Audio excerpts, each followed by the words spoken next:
This isn't about where to travel, it's about why certain places work and others stop working.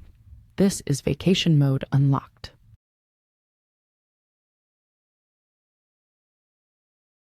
For decades, famous cities defined what travel was supposed to look like. Paris, Rome, London, Barcelona, New York. They weren't just destinations, they were the standard. But something has changed, not emotionally, not culturally, structurally. Famous cities didn't suddenly become worse because people stopped appreciating them. They became worse because success changed how they function. And once you understand that shift, the way you think about travel starts to change.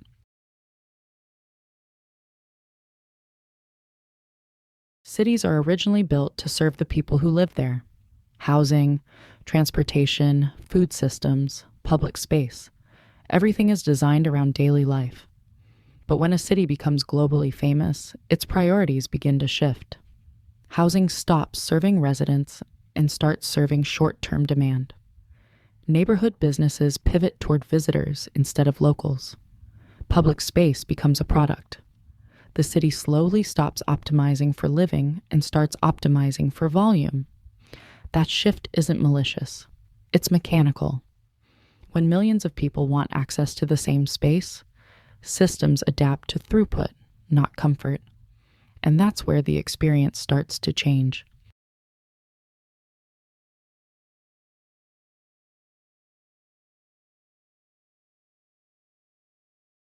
Most people think the main downside of famous cities is cost.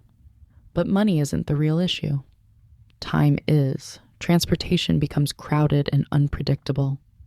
Reservations replace spontaneity. Simple tasks require planning days in advance. The city becomes something you have to manage instead of enjoy. When everything requires coordination, travel stops feeling like freedom and starts feeling like logistics. That's not a pricing problem. That's a flow problem. And flow is what people actually remember. As volume increases, movement becomes standardized. Visitors follow the same routes, see the same landmarks, take the same photos, not because they lack imagination, but because infrastructure funnels them there. Algorithms reinforce it, tour companies amplify it, social media rewards it. The city becomes predictable. When millions of people follow the same paths, a place stops feeling like a city and starts feeling like a loop. You're no longer exploring, you're circulating. And once that happens, even beauty starts to feel flat.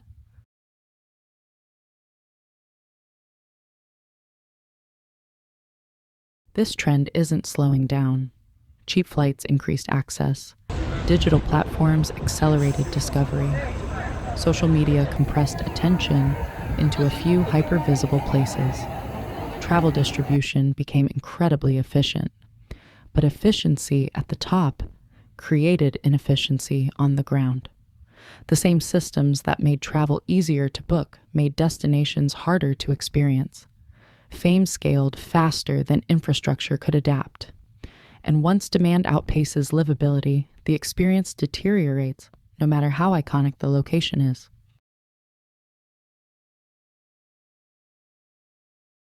What's happening next isn't avoidance, it's redistribution. Travel behavior didn't move away from Europe, it moved within it.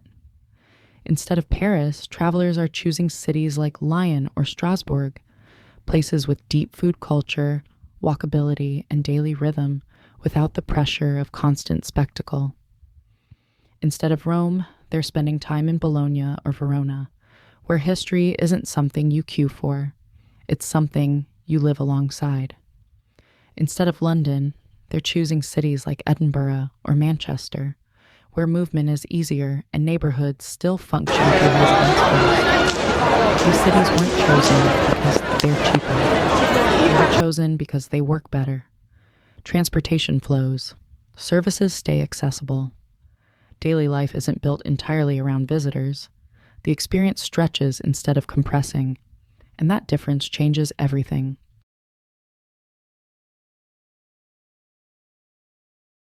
Experienced travelers didn't lower their expectations. They changed where those expectations make sense.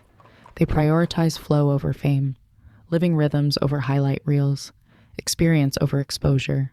They understand that the best travel experiences don't fight the system, they move with it, and that's where travel starts to feel rewarding again.